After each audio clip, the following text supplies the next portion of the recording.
नमस्कार दोस्तों, कैसे हैं आप सभी। तो एक बहुत ही इम्पॉर्टेंट सेगमेंट है और एनसीईआरटी बेस्ड जो ज्योग्राफी है, जहाँ पर बीटीएल जो बिटवीन द लाइन होता है, वो एक बड़ा इंपॉर्टेंट कंसर्न होता है। एग्ज़ाम की तैयारी में हमें डिफरेंट लेवल पे डिफरेंट एस्पेक्ट्स की ज़रूरत पड़ती है। तो हिस्ट्री अपने आप में एक बहुत बड़ा डॉक्यूमेंटेशन, आपको पता है कि एनसीईआरटी की 3 किताबें हमारे लिए बहुत हेल्पफुल होती हैं, हिस्ट्री, ज्योग्राफी और पॉलिटी। ये बहुत ज़्यादा हेल्पफुल होती हैं। आगे एनसीईआरटी की ज़्यादातर किताबें हमारे बहुत काम की हैं, बट इन तीनों का जो डोमेन है वो बहुत लार्जर डोमेन है और बहुत ही इंपॉर्टेंट डोमेन है। क्योंकि मेरी जो शुरुआती क्लासेस होती हैं वो हर स्टूडेंट के लिए, चाहे वो बिगिनर हो, चाहे वो तैयारी कर रहा है, करना चाहता है, एक माइंड सेट ओपन करके देती है। ये टीचर की जिम्मेदारी होती है कि जब वो किसी सब्जेक्ट को पढ़ाने जाए तो पहले अपने स्टूडेंट को अटैच करे अपने सब्जेक्ट से। अटैचमेंट जब होती है, अटैचमेंट लगाव को जन्म देता है। जब हम किसी के साथ अटैच हो जाते हैं, किसी के साथ जुड़ जाते हैं, तो हम उसके दुख सुख के भागीदार हो जाते हैं। और जब हम किसी के दुख सुख के भागीदार हो जाते हैं तो हम उसकी अंडरस्टैंडिंग हमारी बढ़नी शुरू हो जाती है, हम एक दूसरे को समझना शुरू कर देते हैं। मेरी पहली यही कोशिश होगी कि ये इतना लार्जर सब्जेक्ट है। लार्जर इसलिए कह रहा हूं क्योंकि हम हर पल अपने इतिहास का निर्माण कर रहे हैं, हम हर पल अपने इतिहास का निर्माण कर रहे हैं। और ऐसी कंडीशन में एक यात्रा अनवरत है, लगातार चलने वाली यात्रा है। आपकी पिछली पीढ़ियों ने इतिहास का निर्माण किया, आज आप इतिहास का निर्माण कर रहे हैं, आने वाली पीढ़ियां आज आपका इतिहास, हमारा इतिहास पढ़ेंगी। तो ऐसी कंडीशन में हम लगातार, ये चीज़ बढ़ रही है, ये स्टैटिक नहीं हो सकती, ये लगातार मूवमेंट कर रही है, लगातार आगे गतिशील है, ये गतिमान सब्जेक्ट है।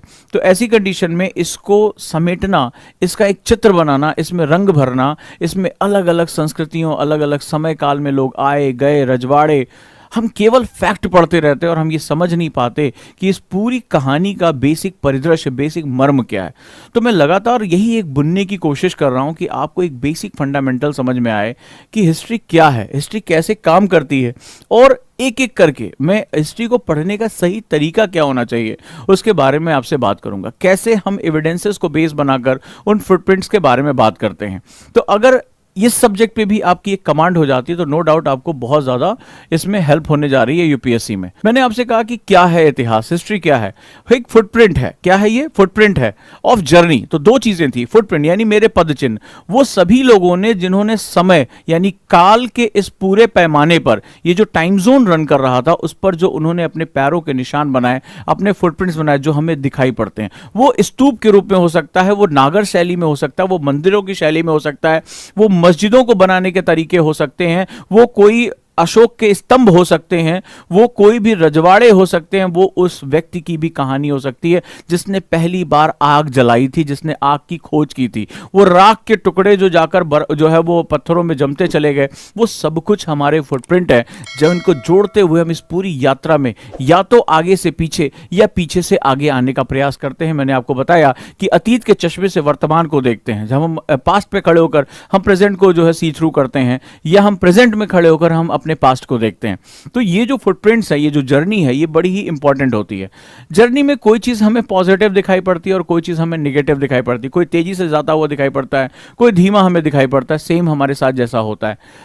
तो सवाल यह कि इतिहास को, हमारे पास क्या एक इतिहास है या हर व्यक्ति का इतिहास अलग अलग होता है? तो मैंने आपसे कहा था कि इतिहास जो होता है, कई बार लास्ट में बहुत ही खूबसूरत आपसे बात कही थी और अभी आपको प्रूव करूंगा और आप खुद इसको मानेंगे कि एक छोटी सी चीज पर आपने कभी ध्यान नहीं दिया। इतिहास संस्कृतियों की जानकारी देता है। लास्ट टाइम मेरा एक बहुत इंपॉर्टेंट एक कॉन्सेप्ट था और मुझे लगता है ये पूरी क्लास का अर्क था कि हिस्ट्री जो है हमें कल्चर्स की इंफॉर्मेशन देती है, राइट? कि कल्चर क्या है, उसके अंदर एक हिस्सा होता है। कल्चर के अंदर सब कुछ समाहित हो जाता है। मेरा धर्म, मेरे रीति रिवाज, मेरी पूजा पद्धतियाँ, ठीक है, मैं वर्शिप कैसे करता हूँ, सब कुछ इसके अंदर आ जाता है, राइट? और अगर मैं बात करूँ, इतिहास संस्कृतियों के टकराव, विलय और प्रभुत्व की जानकारी देता है। यानी कैसे जो है वो कल्चर कोलाइड होते हैं, कैसे वो मर्ज होते हैं और कैसे जो है वो प्रभुत्व होता है। कैसे आप लोग जब हिस्ट्री पढ़ते हैं तो आप इन दो शब्दों से परिचित होंगे। मेरी इस बात का समर्थन करने के लिए मैं आपसे दो एविडेंस लेता हूं, बड़ा मजा आएगा आपको समझने में, राइट? आपको बात कहने के लिए मैं इन दो चीजों का समर्थन लेता हूं। एक होगा बीसी और एक होगा एडी। सभी ने पढ़ा होगा, चाहे वो छोटा बच्चा रहा हो जिसने अभी तैयारी नहीं की, वो भी पता होगा कि भाई हम क्या कहते हैं कि भाई मौर्य वंश जो है इतने फलाना बीसी में था, फिर एडी अभी चल रहा है, मान लो अभी 2021 एडी चल रहा है। पढ़ा तो जरूर होगा तुम लोगों ने, पक्का? बीसी का मतलब होता है बिफोर क्राइस्ट, ईसा मसीह से पहले। एडी का ये लैटिन वर्ड है एनो डोमिनी, ठीक है, यानी आफ्टर द क्राइस्ट, जो ईसा मसीह के जीवन और उसके बाद, ठीक है, आपने पढ़ा होगा ईसा पूर्व आप लिखते हैं, इसको ईपू लिखते हैं, याद है हिंदी में, ईसा पूर्व, ईसा बाद, ईसा पश्चात, ईपा। क्या मतलब है इसका? What is the meaning of? और ये कब से? जब से ब्रिटिशर्स आए हमारे यहां, वो मैंने लास्ट टाइम बताया था ना, वो अपनी संस्कृति का प्रभुत्व लेकर आए थे, उन्होंने स्थापित किया अपने साहित्य के माध्यम से। व्हाइट मैन्स बर्डन की बात की उन्होंने, कि श्वेत आदमी ईश्वर का आशीर्वाद लेकर आया है और ये काले असभ्य लोग, ये भारत अफ्रीका के लोगों, इनको सिखाने आया। वो कहते थे कि ये तो राष्ट्र नहीं तो कबीले हैं, इनकी कोई कल्चर ही नहीं है, इनके पास कोई सेटअप ही नहीं है। और उन्होंने अपनी किताबों में, अपने साहित्य में, हर जगह ये प्रूव किया कि गोरे आदमियों के ऊपर इस पूरे संसार का बर्डन है। जब रुडियार्ड किपलिंग, जिनका जन्म भारत में हुआ, जिन्होंने जंगल बुक लिखी, उन्होंने एक और किताब लिखी व्हाइट मैन्स बर्डन, और उसमें बताया कि ये जो क्राइस्ट कैसे जो है, वो क्राइस्ट का जो है ईसा मसीह का सलीब वो अपने कंधों पर लिए, वो मूवमेंट करो, पूरी दुनिया का भार वो ढो रहा है। और उसने बताया कि हमारी जो कल्चर है, हम जिस कल्चरल सेटअप से आए, व्हाइट कल्चर जो है वो सुप्रीम कल्चर है। और आप एक हिस्ट्री की बुक में देखिए, इनका ये कहना, ये क्या स्थापित करते हैं, मैंने आपको बताया ना, जिसका कल्चर वो प्रूव कर पाया बड़ा है, उसकी ग्रुपिंग बड़ी होगी। और फिर बड़ा कल्चर छोटे कल्चर पे क्या करता है? अपना आधिपत्य करता है, सुप्रीमेसी स्टैब्लिश करता है। यहां पर भी वही कहानी है। सो इसका मतलब क्या है? मुझे बताओ, what is the meaning of BC and AD? इसका मतलब है इस संसार में सब कुछ ईसा मसीह तय कर रहे हैं। ईसा मसीह एक क्रिश्चियन धर्म के वो सब कुछ है, पूरा क्रिश्चियन धर्म उन्हीं से बनकर आया। लेकिन क्या संसार में केवल एक धर्म है? क्या संसार में केवल एक ही पूजा पद्धति है? लेकिन इन्होंने हिस्ट्री के साथ यह तय किया कि हिस्ट्री दो हिस्सों में विभाजित है, एक ईसा मसीह के जन्म से पहले और ईसा मसीह के जन्म के बाद। और आज हम भी यूज कर रहे हैं, हम भी यूज कर रहे हैं, और हम कहते हैं कि that is a BC and that is a AD. हम रोज यूज करते हैं और हमें यह पता नहीं होता हम ये यूज क्यों कर रहे हैं। क्यों? क्योंकि हिस्ट्री पर उनका आधिपत्य है। इतिहास को अंग्रेजों के नजरिए से, वेस्टर्न नजरिए से हमें दिखाया जाता है और हम बार बार उन्हीं की बात करते हैं। हम ये मानते हैं कि यह संसार इतिहास दो हिस्सों में है। जब जीसस क्राइस्ट इस संसार में आए उससे पहले एक इतिहास था, जब जीसस क्राइस्ट इस संसार से गए उसके बाद एक इतिहास है। तो इसका मतलब है संसार में कोई और कल्चर नहीं है। अब आप मुझे सोचकर बताइए, क्या इस छोटी सी बात में गहरा राज छुपा है या नहीं छुपा है? मैं क्या बात कर रहा हूं? मैं कह रहा हूं अपनी सुप्रीमेसी के बारे में। हिस्ट्री में आप ये वर्ड यूज करते हैं, बीसी एंड एडी। मैं क्या कह रहा हूं? मैं कह रहा हूं कि इतिहास मेरी संस्कृत से चलेगा। मैं कह रहा हूं हिस्ट्री में मेरा कल्चर सुप्रीमेसी है। मैं कहता हूं कि मेरे पूज्य, मेरे आराध्य से इतिहास शुरू होता है और मेरे आराध्य पे ही इतिहास चलता रहता है। यानी तुम जो इतिहास पढ़ोगे उसकी जानकारी मैं दूंगा।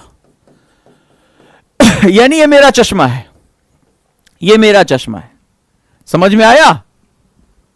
तो मैंने इतिहास के माध्यम से सिर्फ ये दो कॉन्सेप्ट दिया तुम्हें। इतिहास के माध्यम से मैं तुम्हें अपनी सुप्रीमेसी से परिचित करा रहा हूं। तो तुम कभी भी भारतीय हो, इंडियन हो, तुम कभी भी अपनी हिस्ट्री को अपने चश्मे से देख पाओगे? तुम्हारा चश्मा है कहां? तुम्हारे पास कोई लिटरेचर नहीं है, तुम्हारे पास अपना लिटरेचर जो है इंफीरियर है। अंग्रेजी बोलने पढ़ने वाले वो जो है वो वेस्टर्न, ये चश्मे से देख रहे हैं। कितनी बार आपने ये शब्द बीसी और एडी यूज किया होगा और कभी रुक कर नहीं सोचा होगा ये बीसी और एडी वर्ड क्या है? क्या जीसस क्राइस्ट, सभी धर्मों का सम्मान करना चाहिए, सभी को प्यार करना चाहिए, लेकिन यह बात आपके लिए उतनी सत्य है, यह सामने वाले के लिए भी सत्य है। कहां है तुम्हारे पास? कितने ऐसे लोग हैं जो विक्रक संबत, शक संबत इस्तेमाल करते हैं? आज भी हम जो है वो 1 जनवरी को हम अपना न्यू ईयर मनाते हैं, ताली पीट के हैप्पी न्यू ईयर 31 की रात में हम करते हैं। बोलो नहीं करते हो? कितने पोस्ट धड़ाधड़ जब आता है, धड़ाधड़ पोस्ट जो है, किसको पता है कि तुम्हारा शक संबत और विक्रक संबत कब शुरू हो रहा है? क्योंकि आप तो इतिहास को दूसरे के चश्मे से देख रहे हो। यह बात मैं इसलिए प्रूव, इसमें सही और गलत नहीं लेके जा रहा हूं, इसमें कोई भारतीयता की भावना मैं लेकर नहीं आ रहा हूं। मैं ये कह रहा हूं कि इतिहास को देखने का नजरिया अलग अलग लोगों के लिए अलग अलग होता है। तो इसका मतलब है कि इतिहास एक खोज है। मैं जो स्टूडेंट मुझे सुन रहे हैं, पढ़ रहे हैं, वो एक समझें कि इतिहास एक खोज है और हमारे सामने धुंध बहुत है। हमारे सामने जो डॉक्यूमेंट है, जो बातें कही गई, वो हमारी अपनी नहीं है। हम तो आज छोटी से छोटी चीजों में, कितनी किताबें आपने देखा होगा जिसमें ईपू नहीं लिखा होता है, बीसी नहीं लिखा होता है, एडी नहीं लिखा होता है। आप किसी भी किताब को उठा के देख लो, हम बीसी के बारे में, एडी के बारे में बात करेंगे, कहां आपके पास विक्रम संवत और शक संवत जैसी चीजें आपको देखने को मिलती किताबों में? बहुत ही मुश्किल है, बहुत ही रेयर है, एक्सेप्टेड ही नहीं है। क्योंकि आप इतिहास को किसी और के नजरिए से देखते हो। वो आते हैं और कहते हैं कि आर्यन बाहर से आए थे, द्रविड़ियन यहां के मूल निवासी थे, आर्यों ने द्रविड़ियों पे कब्जा किया। और आज भी भारत की जो जाति विभाजन पे हम देखते हैं, कई बार कहा जाता है जाति विभाजन की निचली, ये कई बार ऐसा लगता है कि हमने नहीं दिया, उन्होंने हमें गिफ्ट कर दिया। और इतिहास में ये बातें इतनी बार दोहराई गई, हमें लगा वाकई में आर्यन कहीं विदेशी थे और उन्होंने आकर कब्जा किया यहां के द्रविड़ियन पे, और हम उसको साक्ष्य मानने लगते हैं। स्थिति यह स्पष्ट है कि इतिहास, मैंने आपको बताया था, इतिहास हमें कई समस्याओं का समाधान देता है। अगली बार मैंने यही बात की थी, आपको कई समस्याओं का समाधान आपको मिलेगा वहां पे, उसकी जड़ों के बारे में पता चलेगा। परंपराओं की जो जंजीरें होती हैं वो गहरे दिमाग में बैठी होती हैं। कई मेरे बच्चों ने इसके बाद, इस क्लास के बाद मुझे फोटोज भेजे, कई बार मुझे कई स्टोरी बताई कि वहां पर, जैसे एक बच्चे ने भेजा कि एक गांव है, वहां पर जो है वो एक दूसरे को पत्थर मारा जाता है, लोग घायल हो जाते हैं, मर जाते हैं। वहां के डीएम ने समझाया लेकिन वो नहीं समझ पाए, क्योंकि उनकी परंपराओं की जड़ें उनके इतिहास में कहीं जाकर संचित होती हैं। तो जब तक आप उन जड़ों को समझोगे नहीं, उनको वहां से वापस लेकर नहीं आओगे, भारत की कुरीतियों का जो है वो सामना नहीं कर पाओगे। डीएम होने के बावजूद भी सोचोगे कि यार मुझे बस नौकरी करनी है, इससे ज्यादा मैं क्या कर सकता हूं। ये बड़ी गहरे में, चाहे वो जली कट्टू जैसी चीजें हो, चाहे वो बैलों की दौड़ की संबंध हो, चाहे वो बाल विवाह की बात हो, बाल श्रम की बात हो, विधवाओं के विवाह ना होने की बात हो, समाज में इस तरह की कुरीतियां भरी पड़ी हैं और इनके पीछे हर व्यक्ति का एक जो है लॉजिक है। जब सती प्रथा हुआ करती थी देश में, तो वहां पर एक लॉजिक दिया जाता था, एक वर्ग होता था, वो कहता था कि पति के मर जाने के बाद अगर ये महिला जिंदा आग में जल गई, सती हो गई, तो ये अपनी सातों पुरखे तरा ले जाएगी, सबको स्वर्ग मिलेगा। अच्छा, हम ऐसी चीजों के बारे में बात करते हैं जिसको हमने कभी देखा ही नहीं, बोले स्वर्ग है वहां पे, तो वो स्वर्ग मिलेगा। अब वो, उसका पति मर गया, किस बीमारी की वजह से हुआ, वो कम उम्र में शादी, उस लड़की की उसमें क्या गलती है? लेकिन नहीं, उसको जिंदा जला दिया जाता था, बोले, और बहुत महिमा मंडित किया जाता था।